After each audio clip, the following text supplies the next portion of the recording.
I'm your host, John Kramer. This is my guest, Kirk Sanders. And you're watching the Star Wars Generation.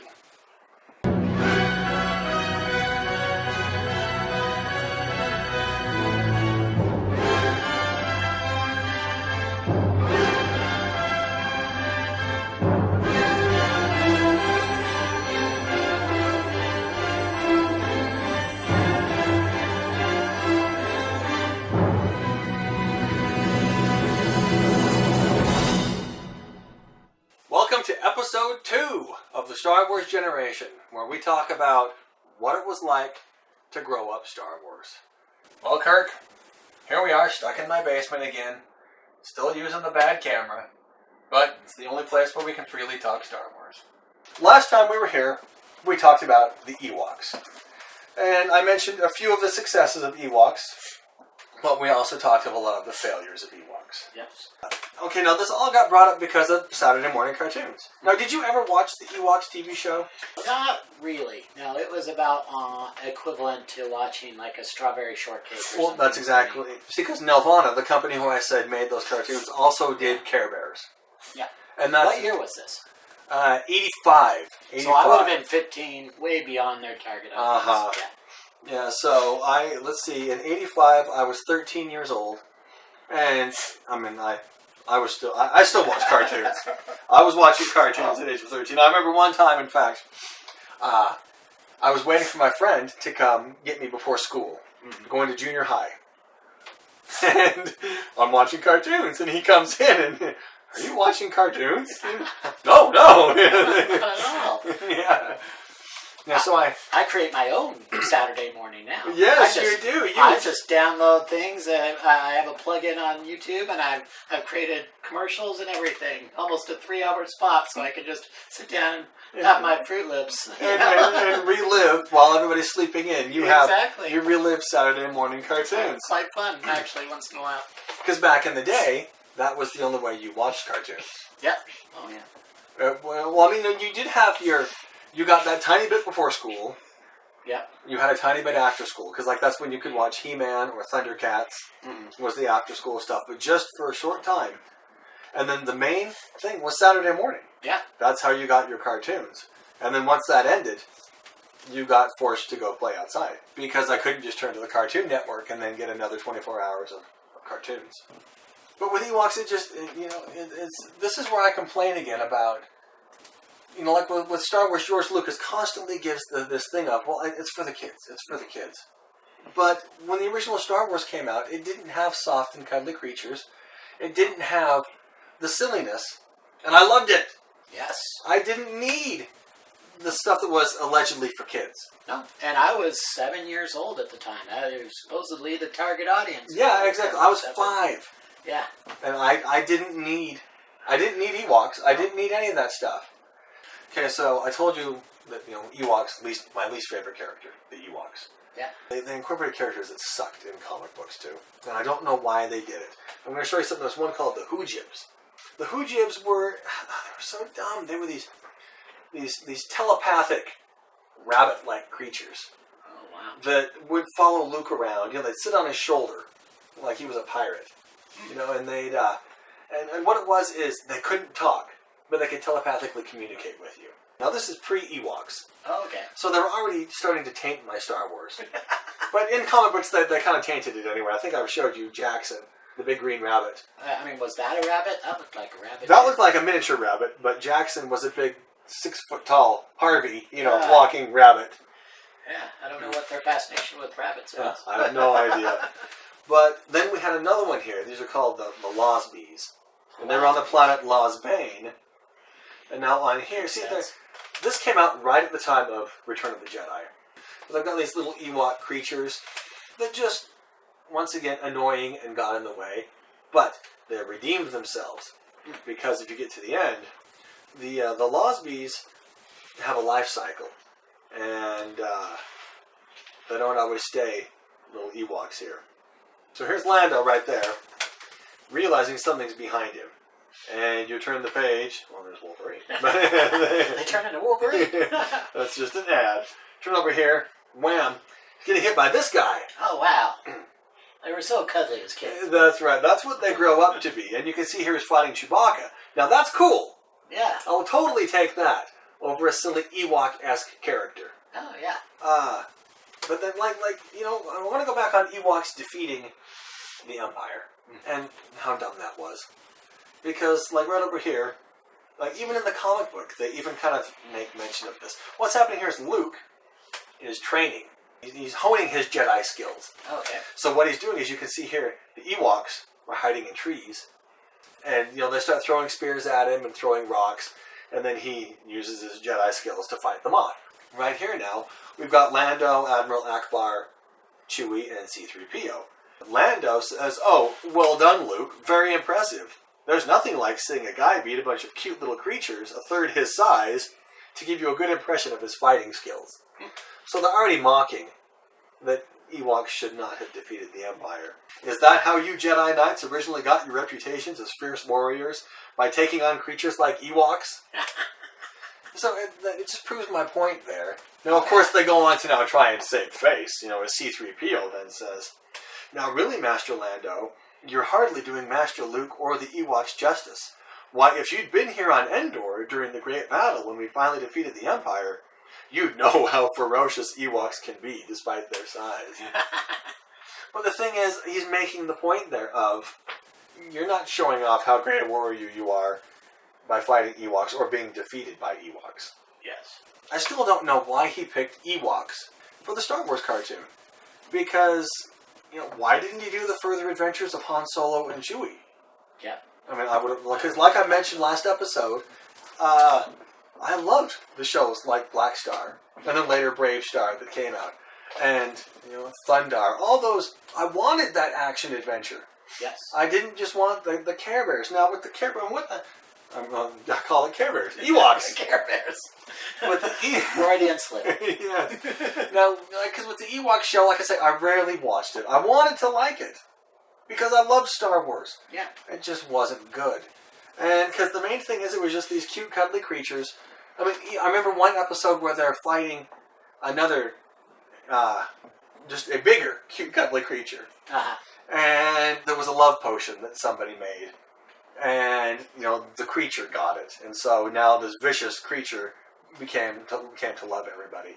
But it wasn't a vicious creature because it was drawn cute and cuddly. In fact, the main characters who they fought against, they were called the Duloks, I think is how you pronounced it. Duloks. And they looked like the Grinch. I mean, look over here. See right there on the monitor. Oh, That's what a Dulok looked like. And so, that's not cool. No, not at all. See, I want to fight Boba Fett. I want to fight. I know there's one episode where the Empire actually comes in. And so you see Star Destroyers, you see, Imperial office, stormtroopers, poorly drawn stormtroopers. Uh-huh. But at least it was cool because I was finally seeing stormtroopers. Yeah. And what it is Ewoks took place between Empire Strikes Back and Return of the Jedi. And so the very final episode was seeing the Empire picking this forest moon around which to orbit this Death Star they were building. Wow. So that's how the series ended. It was not Star Wars. It just wasn't good. I still to this day don't know why they didn't just continue on with a Star Wars cartoon. I think they tried again because while Ewoks was on, because it was on for like 2 seasons. And so for the second season, they made another cartoon of my other, probably least favorite Star Wars characters, the Droids. Uh-huh. And now, with my dislike of the Droids, it's far less of a dislike than the Ewoks. Because with the Droids, I mean, I still remember watching Star Wars and just thinking, this was so cool except for those bumbling fools. Yeah. Now, of course, they served their purpose. Yeah. R2-D2 is the one who, he's the one who breaks into the computers. He's the hacker. And that... There's a purpose for him. Yeah. Plus comic relief. Exactly. Yeah. They didn't just throw him in for the kids. He was there because he served a purpose. And, of course, Lucas was inspired by the Hidden Fortress, where you have the 2 bumbling fools who go off and save the day. And even then, the 7 Samurai is that same concept of people who really aren't samurai who then ultimately save the day through strategy and dumb luck and things like that. So, and if you haven't seen the 7 Samurai, then I'll just say, A Bug's Life. It's the same storyline. Ah, okay. So, same with Magnificent 7. But which they've remade, and now you can watch the new one and just see the Seven Samurai. Oh, okay. What was I talking about? Oh, Droids. Droids. The cartoon. Yes. In fact, I'm going to go back to the real droids before that too, because C-3PO, he bugged me. He got in the way, but I still don't think he took away from the story, though. I think C-3PO was successful.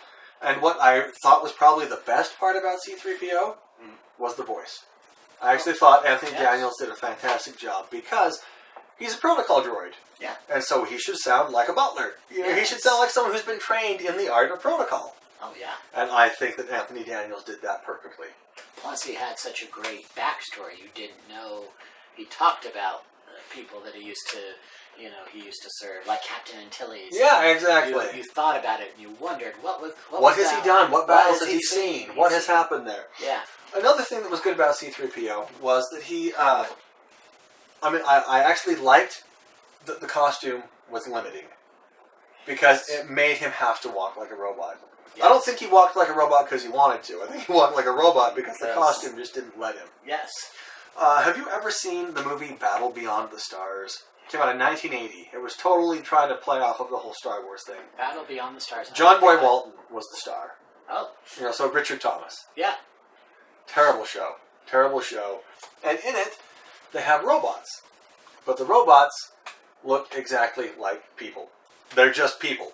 Oh. But they're trying to walk like this, and they're trying to do the robot. Oh, and they were actually moving like that, too. Not like Westworld or anything. No, not like Westworld. Because Westworld... See, I would consider that successful still, because they weren't failing at what they were trying to do. Yes. But these robots were just not looking robotic. Oh. They looked like humans trying to look robotic, and as a result, they lose me. Yeah. I can't suspend reality anymore, because you're bringing me back to reality and making me realize that that's lousy. Anyway, with Star Wars, because of the limitations of C-3PO's costume, he walked like a robot. Yeah. And so that was appealing to me. I think that was a big success on the droid part. And another thing, of course, would be the fact that it was patterned after the robot from Metropolis. Yes. I mean, come on, that's the exactly the greatest of all the... In fact, some of the early Macquarie drawings are almost... Yeah, totally, absolutely. I mean, I could probably pick a more favorite German expressionistic film. I'd probably pick, Nosferatu or something like that. But as far as science fiction goes, I mean, Metropolis is the classic. So, what better than to pull an influence from that? Oh, yeah. For your droid. So, like I say, some of my less favorite characters, and they get the cartoon. Yeah. And I know. By this point in time, it's like 86. And so now I'm 14. And I would probably still have been watching a cartoon, but definitely not the droids. Even though they tried to add a little bit more in, because the droids were still Gumby droids, bending wrong at the joints, and, R2 will, something surprising happens, and so he can actually, squash a little bit to then pop back up to flexible. Jump. Yeah, and so it's... something armor could not do, or metal. Exactly. Yet it was just not believable for me again. But the rest of them were drawn pretty realistically. Because the way droids worked is, they would meet up with their new masters, and they'd stay with them for a few episodes, and then they'd get separated, and then they'd go find their new set of masters. And ultimately, this is supposed to take place before Star Wars. And so it's before they run into whoever is their new master on the blockade runner, Princess Leia or whomever it is. And so they go from master to master. And even in, I can think of at least one episode, there was Boba Fett and IG-88.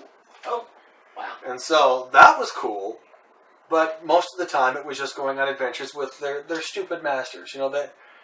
It was really, why are we bringing in the droids? Why the stupid master? Let's bring in the good masters that we like. Yeah. Let's have Ewoks be the adventures of Han and Chewie, and let's have droids instead be the adventures of Luke Skywalker. Why are we bringing in the least favorite characters? Yeah. But there was a character in the Droids cartoon who was a space pirate. And, I'm going to have you look at the monitor over here just to see a picture of him right there. Once again, you can see, drawn cartoonish, not realistic. But guess what his name was? Look on the screen again. Kylo Ren. Kylo Ren. No way. Yeah. Now, are you just trying to tell me that there's a coincidence there, or? No. Is this the father of Kylo? I have no idea. I am the father of Kylo. I think we know the father of Kylo Ren. You were named after my good friend Kylo. Yeah. Well, Han was a space pirate, so who knows? Yeah, I don't know what was going on there, but obviously the name lived on. So the cartoon droids, it once again just didn't get me. So I felt like, as much as I was surrounded by, so much of Star Wars, still, well, okay, let's talk about this. Star Wars came out in '77. Now, I realized there were more movies beyond that, but here we are talking 1986, and we're on the very tail end of still having this hype over Star Wars. I mean, that's just amazing to me, that they could do that for who knows how many years. I mean, for really 9 years of my life, probably, Star Wars was the focus of it. Yeah. And even, because, by 1986, 87, I was still liking Star Wars, but it wasn't nearly as big of a thing. I was getting my driver's license, there were other things that were coming on my mind. I really discovered rock and roll and 80s glam metal, and so I was discovering girls as well. I wasn't dating, but I was at least knew what girls were at this point in time. And so really, Star Wars faded out for me at that point. But still, for 9 years, from 77 to 86, it was still, Star Wars was so big. But let's go back in time now. I'm going to go back to about 1977, 78 era. Okay. Because, Droids and Ewoks were cartoons. Saturday morning cartoons. So, I lived for Saturday morning cartoons. I used to set my alarm and put it under my pillow so nobody would hear it. And then it would wake me up, and so I could get up at 6 in the morning and watch cartoons, because I lived for Saturday morning cartoons. It was still dark outside most times. Oh, it was totally... Well, because I'd get up at 6. I mean, I had to see Super Friends. Yeah. And that's what was on at 6. So I would get up and I would watch them. In fact, I would pour a bowl of cereal the night before. I wouldn't pour the milk, because of course that wouldn't last. But I pour... Well, because have you ever tried to make a bowl of cereal in the morning? That cereal box wrapper is so noisy. Yes. And so I would pour it the night before, and then I would put saran wrap over it so it would stay relatively fresh. And then I'd take it in my room.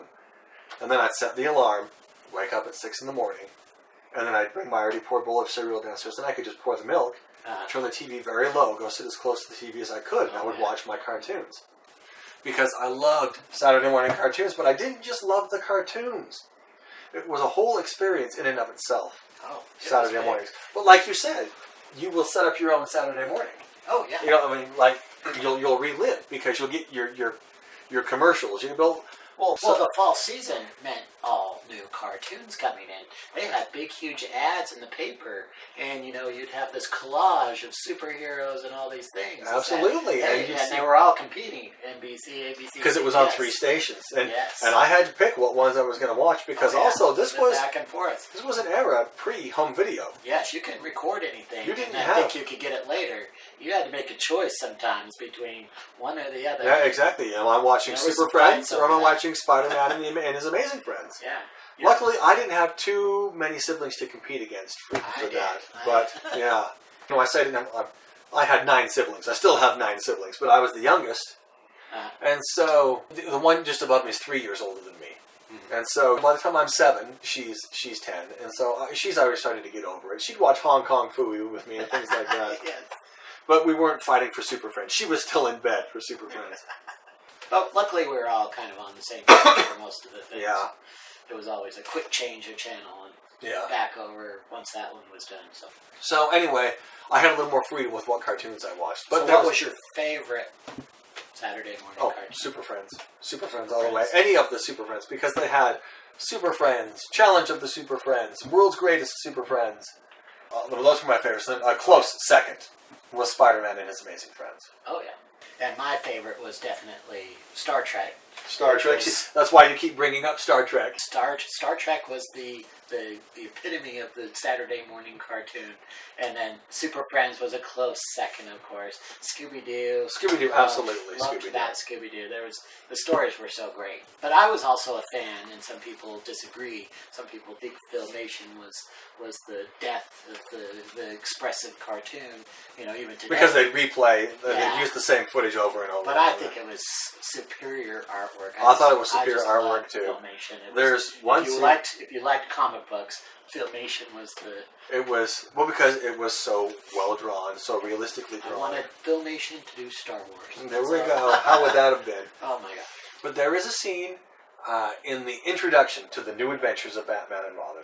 Yeah. And Batman is running along, and he jumps to a lamppost, and he swings like sideways around the lamppost. Oh, I think I remember this. And it's so real. I mean, it looks so real, and I don't know if they rotoscoped it. They really filmed it and then traced it, into the cartoon, or how. But it was awesome. I remember watching that, thinking that was so cool. Well, they used to do Tarzan. Tarzan, if you remember, all those scenes were redone for He-Man. But if you go back to Tarzan, all the running, all the things, and they actually got real people running and did this animation over the top of real people. Okay, so that would have been rotoscoping. But rotoscoping. Mm-hmm. And then they would have, reused these same motions and everything. Anything. I mean, I just get, well, that was from Tarzan. I was watching He-Man later on into the 80s, but in the 70s was when a lot of these things for He-Man were actually stole from Tarzan. But I remember totally watching Tarzan, and I watched Zorro. There was a Zorro cartoon. I didn't. And I think there was a Lone Ranger cartoon as well. There was a Lone Ranger cartoon. I was fascinated by Lone Ranger, but once again, because of the backstory, and maybe that's why Star Wars. The prequels don't do it for me, because I had an imagined backstory already. See, and it kept my imagination going, knowing everything about that backstory. The Jedi Knights. I felt like the Jedi Knights needed to be Knights? Armored. Armored. Very cool. Probably something akin to a very, very cool stormtrooper. Or something like that. Absolutely. Jedi Knights. Futuristic Jedi Knights. That's what I wanted. I didn't want a hermit from the desert. Well, Obi-Wan was obviously hiding. That's why he was not wearing his Jedi Knight costume. So why are all the Jedi Knights looking like a hermit from the desert? Tatooine, yeah. Instead of real warriors with armor and so forth, because, some people say, well, they were monks and everything. Well, that's not what I imagined a Jedi Knight. I expected him to be the ultimate warrior, the most trained, the most everything. Still a warrior. But what about the Knights Templar? Didn't they have a religious connection as well? And they still wore armor and were knights, and they fought wars. The monks in they didn't fight wars. Yeah, exactly. The monks in Tibet. Yeah. In fact, I think they have a vow against that. Yes. So the whole monk thing doesn't do it for me. When some of the latest generation explains that away, and I've had people come up that are in their 20s. Well, they're supposed to be monks, and I'm like, and I go, no, they're not. They're not. They're supposed to be Jedi Knights. You've been convinced to think that they're monks because the way that Lucas messed up the backstory. Yes. Anyway, we're well over time again. Oh. But Kirk, we may have covered about everything we needed to. Okay. And but will you willingly feel better? Oh, hardly. I've only touched on things. To fight. Yeah, exactly. I have so much more to complain about, or at least just talk about. Oh, yeah. And I know that even in this, we've talked, half the time we didn't even talk about Star Wars. But it's because what we talked about... It's the generation. It's still part of the generation, exactly. And what it was like to grow up with all these things happening. And the thing is, Star Wars was intermingled in all of that. Very much so. Anyway, Kirk, thanks for coming on. Come back again sometime. I would love to. Very good. Thank you. Thank you all for watching. And once again, don't forget to subscribe. Don't forget to post in the comments section below. And as I said in the previous episode, I'm negative enough. If you really have a negative comment you got to put out there, go for it. But I would rather have you comment In fact, maybe this is your challenge. I want you to tell me something cool about the droids. I want you to tell me why you like the droids and why they're cool. So anyway, for now, good night, good luck. And may the Force be with you.